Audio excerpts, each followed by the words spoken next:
Chapitre 24. Le royaume du corail. Le lendemain, je me réveillai la tête singulièrement dégagée. À ma grande surprise, j'étais dans ma chambre. Mes compagnons, sans doute, avaient été réintégrés dans leur cabine sans qu'ils s'en fussent aperçus plus que moi. Ce qui s'était passé pendant cette nuit, ils l'ignoraient, comme je l'ignorais moi-même, et pour dévoiler ce mystère, je ne comptais que sur les hasards de l'avenir. Je songeais alors à quitter ma chambre. Étais-je encore une fois libre ou prisonnier? Libre entièrement. J'ouvris la porte, je pris par les coursives, je montai l'escalier central. Les panneaux, fermés la veille, étaient ouverts. J'arrivais sur la plateforme. Ned Land et Conseil m'y attendaient, je les interrogeai. Ils ne savaient rien. Endormis d'un sommeil pesant qui ne leur laissait aucun souvenir, ils avaient été très surpris de se retrouver dans leur cabine. Quant au Nautilus, il nous parut tranquille et mystérieux, comme toujours. Il flottait à la surface des flots sous une allure modérée, rien ne semblait changer à bord. Ned Land, de ses yeux pénétrants, observa la mer. Elle était déserte. Le Canadien ne signala rien de nouveau à l'horizon, ni voile, ni terre.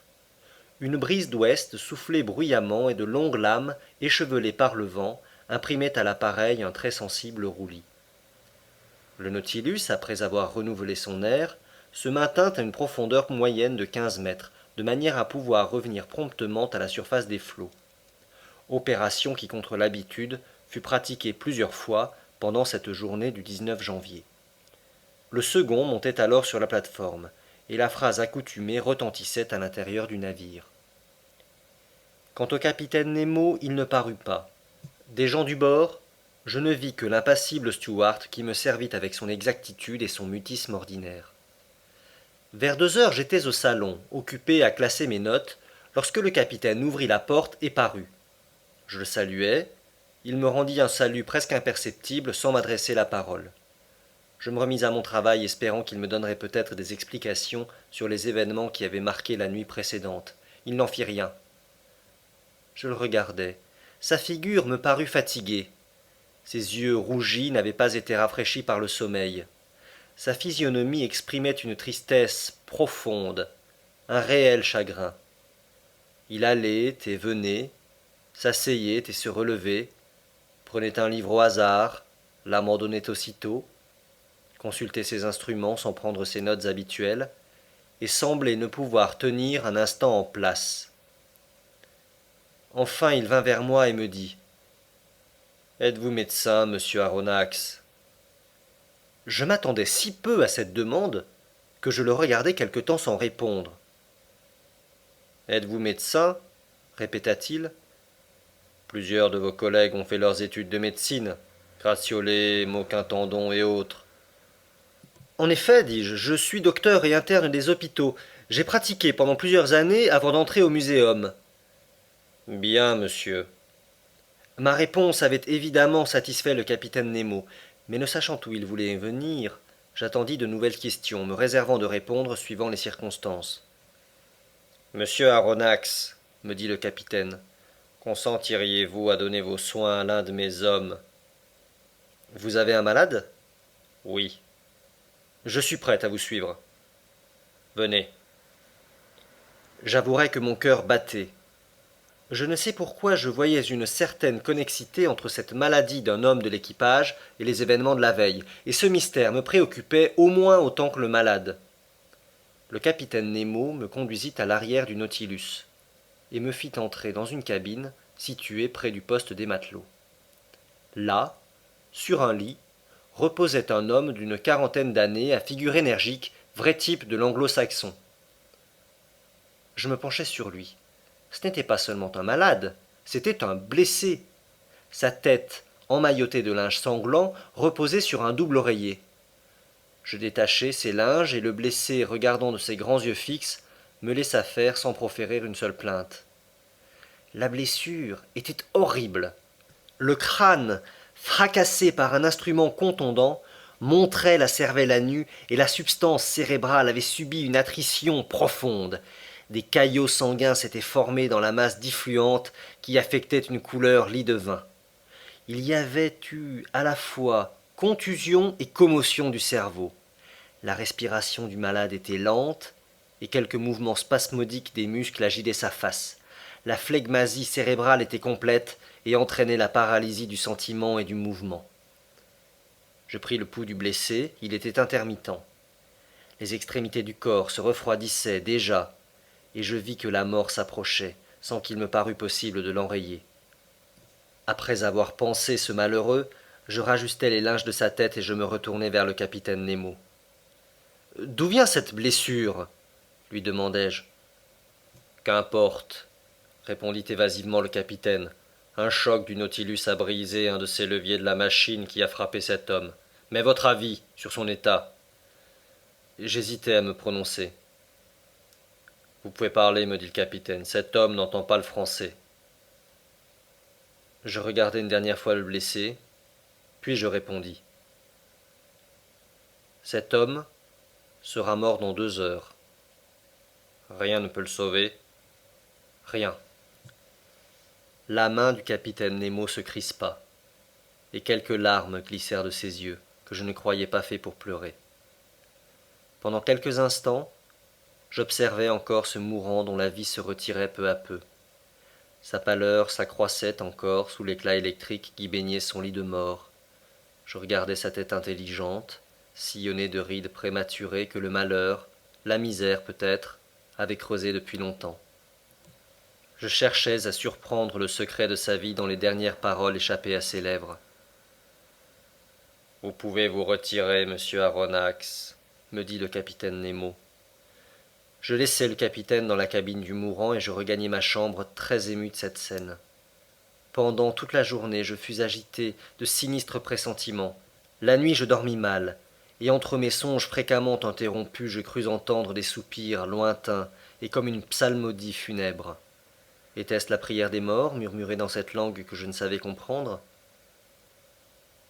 Le lendemain matin, je montai sur le pont. Le capitaine Nemo m'y avait précédé. Dès qu'il m'aperçut, il vint à moi. « Monsieur le professeur, » me dit-il, « vous conviendrait-il de faire aujourd'hui une excursion sous-marine ?»« Avec mes compagnons, demandai-je. Si cela leur plaît. Nous sommes à vos ordres, capitaine. Veuillez donc aller revêtir vos scaphandres. » Du mourant ou du mort, il ne fut pas question. Je rejoignis Ned Land et Conseil, je leur fis connaître la proposition du capitaine Nemo. Conseil s'empressa d'accepter, et cette fois le Canadien se montra très disposé à nous suivre. Il était 8 heures du matin. À 8h30, nous étions vêtus pour cette nouvelle promenade et munis des 2 appareils d'éclairage et de respiration. La double porte fut ouverte, et accompagnés du capitaine Nemo que suivait une 12aine d'hommes de l'équipage, nous prenions pied à une profondeur de 10 mètres sur le sol ferme où reposait le Nautilus. Une légère pente aboutissait à un fond accidenté par 15 brasses de profondeur environ. Ce fond différait complètement de celui que j'avais visité pendant ma première excursion sous les eaux de l'océan Pacifique. Ici, point de sable fin, point de prairies sous-marines, nulle forêt pélagienne. Je reconnus immédiatement cette région merveilleuse dont ce jour-là, le capitaine Nemo nous faisait les honneurs. C'était le royaume du corail. Dans l'embranchement des zoophytes et dans la classe des alcyonnaires, on remarque l'ordre des gorgonaires qui renferme les 3 groupes des gorgoniens, des isidiens et des coralliens. C'est à ce dernier qu'appartient le corail, curieuse substance qui fut tour à tour classée dans les règnes végétal, minéral et animal. Remède chez les anciens, bijou chez les modernes, ce fut seulement en 1694 que le Marseillais Peyssonnel le rangea définitivement dans le règne animal. Le corail est un ensemble d'animalcules réunis sur un polypier de nature cassante et pierreuse. Ces polypes ont un générateur unique qui les a produits par bourgeonnement et ils possèdent une existence propre, tout en participant à la vie commune. C'est donc une sorte de socialisme naturel. Je connaissais les derniers travaux faits sur ce bizarre zoophyte qui se minéralise tout en s'arborisant, suivant la très juste observation des naturalistes, et rien ne pouvait être plus intéressant pour moi que de visiter l'une de ces forêts pétrifiées que la nature a plantées au fond des mers. Les appareils Ruhmkorff furent mis en activité et nous suivîmes un banc de corail en voie de formation qui, le temps aidant, fermera un jour cette portion de l'océan Indien. La route était bordée d'inextricables buissons formés par l'enchevêtrement d'arbrisseaux que couvraient de petites fleurs étoilées à rayons blancs. Seulement, à l'inverse des plantes de la terre, ces arborisations fixées au rocher du sol se dirigeaient toutes de haut en bas. La lumière produisait mille effets charmants en se jouant au milieu de ces ramures si vivement colorées. Il me semblait voir ces tubes membraneux et cylindriques trembler sous l'ondulation des eaux. J'étais tenté de cueillir leurs fraîches corolles ondées de délicates tentacules, les unes nouvellement épanouies, les autres naissant à peine, pendant que de légers poissons, aux rapides nageoires, les effleuraient en passant comme des volées d'oiseaux. Mais si ma main s'approchait de ces fleurs vivantes, de ces sensitives animées, aussitôt l'alerte se mettait dans la colonie, les corolles blanches rentraient dans leurs étuis rouges, les fleurs s'évanouissaient sous mes regards, et le buisson se changeait en un bloc de mamelons pierreux. Le hasard m'avait mis là en présence des plus précieux échantillons de ce zoophyte. Ce corail valait celui qui se pêche dans la Méditerranée sur les côtes de France, d'Italie et de Barbarie. Il justifiait par ses tons vifs ces noms poétiques de fleurs de sang et d'écume de sang que le commerce donne à ses plus beaux produits. Le corail se vend jusqu'à 500 francs le kilogramme, et en cet endroit, les couches liquides recouvraient la fortune de tout un monde de corailleurs. Cette précieuse matière, souvent mélangée avec d'autres polypiers, formait alors des ensembles compacts et inextricables appelés maxiota, et sur lesquels je remarquai d'admirables spécimens de corail rose. Mais bientôt les buissons se resserrèrent, les arborisations grandirent, de véritables taillis pétrifiés et de longues travées d'une architecture fantaisiste s'ouvrirent devant nos pas. Le capitaine Nemo s'engagea sous une obscure galerie dont la pente douce nous conduisit à une profondeur de 100 mètres. La lumière de nos serpentins produisait parfois des effets magiques, en s'accrochant aux rugueuses aspérités de ces arceaux naturels et aux pendentifs disposés comme des lustres qu'elles piquaient de pointes de feu. Entre les arbrisseaux coralliens, j'observais d'autres polypes non moins curieux, des mélipes, des iris aux ramifications articulées, puis quelques touffes de corallines, les unes vertes, les autres rouges, véritables algues encroûtées dans leur sel calcaire que les naturalistes, après longue discussion, ont définitivement rangées dans le règne végétal. Mais suivant la remarque d'un penseur, c'est peut-être là le point réel où la vie obscurément se soulève du sommeil de pierre, sans se détacher encore de ce rude point de départ. Enfin, après 2 heures de marche, nous avions atteint une profondeur de 300 mètres environ, c'est-à-dire la limite extrême sur laquelle le corail commence à se former. Mais là ce n'était plus le buisson isolé, ni le modeste taillis de basse futée, c'était la forêt immense, les grandes végétations minérales, les énormes arbres pétrifiés, réunis par des guirlandes d'élégantes plumarias, ces lianes de mer, toutes parées de nuances et de reflets. Nous passions librement sous leurs hautes ramures perdues dans l'ombre des flots, tandis qu'à nos pieds, les tubipores, les méandrines, les astrées, les fongies, les cariophyles formaient un tapis de fleurs semé de gemmes éblouissantes. Quel indescriptible spectacle! Ah! Que ne pouvions-nous communiquer nos sensations? Pourquoi étions-nous emprisonnés sous ce masque de métal et de verre? Pourquoi les paroles nous étaient-elles interdites de l'un à l'autre? Que ne vivions-nous du moins de la vie de ces poissons qui peuplent le liquide élément, ou plutôt encore de celle de ces amphibies qui pendant de longues heures peuvent parcourir au gré de leurs caprices le double domaine de la terre et des eaux? Cependant le capitaine Nemo s'était arrêté. Mes compagnons et moi nous suspendîmes notre marche, et me retournant, je vis que ces hommes formaient un demi-cercle autour de leur chef. En regardant avec plus d'attention, j'observai que 4 d'entre eux portaient sur leurs épaules un objet de forme oblongue. Nous occupions, en cet endroit, le centre d'une vaste clairière entourée par les hautes arborisations de la forêt sous-marine. Nos lampes projetaient sur cet espace une sorte de clarté crépusculaire qui allongeait démesurément les ombres sur le sol. À la limite de la clairière, l'obscurité redevenait profonde et ne recueillait que de petites étincelles retenues par les arêtes vives du corail. Ned Land et Conseil étaient près de moi. Nous regardions, et il me vint à la pensée que j'allais assister à une scène étrange. En observant le sol, je vis qu'il était gonflé en de certains points par de légères extumescences encroûtées de dépôts calcaires et disposées avec une régularité qui trahissait la main de l'homme.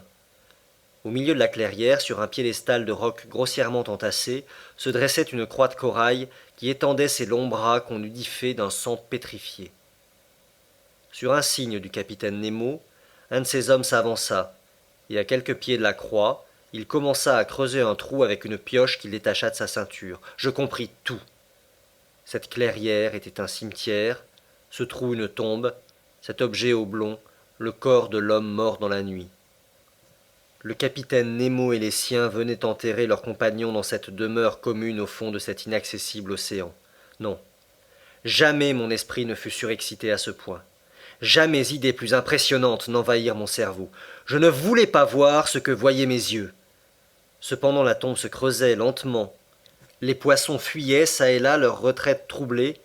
J'entendais résonner sur le sol calcaire le fer du pic qui étincelait parfois en heurtant quelques silex perdus au fond des eaux. Le trou s'allongeait, s'élargissait, et bientôt il fut assez profond pour recevoir le corps. Alors, les porteurs s'approchèrent, le corps enveloppé dans un tissu de byssus blanc descendit dans son nuit de tombe. Le capitaine Nemo, les bras croisés sur la poitrine, et tous les amis de celui qui les avait aimés s'agenouillèrent dans l'attitude de la prière. Mes deux compagnons et moi nous nous étions religieusement inclinés. La tombe fut alors recouverte des débris arrachés au sol qui formèrent un léger enflement. Quand ce fut fait, le capitaine Nemo et ses hommes se redressèrent. Puis se rapprochant de la tombe, tous fléchirent encore le genou et tous étendirent leurs mains en signe de suprême adieu. Alors, la funèbre troupe reprit le chemin du Nautilus, repassant sous les arceaux de la forêt, au milieu des taillis, le long des buissons de corail et toujours montant. Enfin les feux du bord apparurent. Leur traînée lumineuse nous guida jusqu'au Nautilus. À 1 heure nous étions de retour. Dès que mes vêtements furent changés, je remontai sur la plate-forme, et en proie à une terrible obsession d'idées, j'allai m'asseoir près du fanal. Le capitaine Nemo me rejoignit. Je me levai et lui dis « Ainsi, suivant mes prévisions, cet homme est mort dans la nuit. »« Oui, monsieur Aronnax, répondit le capitaine Nemo, et il repose maintenant près de ses compagnons, dans ce cimetière de corail. Oui, oublié de tous, mais non de nous. Nous creusons la tombe, et les polypes se chargent d'y sceller nos morts pour l'éternité. » Et cachant d'un geste brusque son visage dans ses mains crispées, le capitaine essaya vainement de comprimer un sanglot. Puis il ajouta « C'est là notre paisible cimetière, à quelques centaines de pieds au-dessous de la surface des flots. Vos morts y dorment du moins tranquilles, capitaine, hors de l'atteinte des requins. »« Oui, monsieur, répondit gravement le capitaine Nemo, des requins et des hommes. » Fin de la première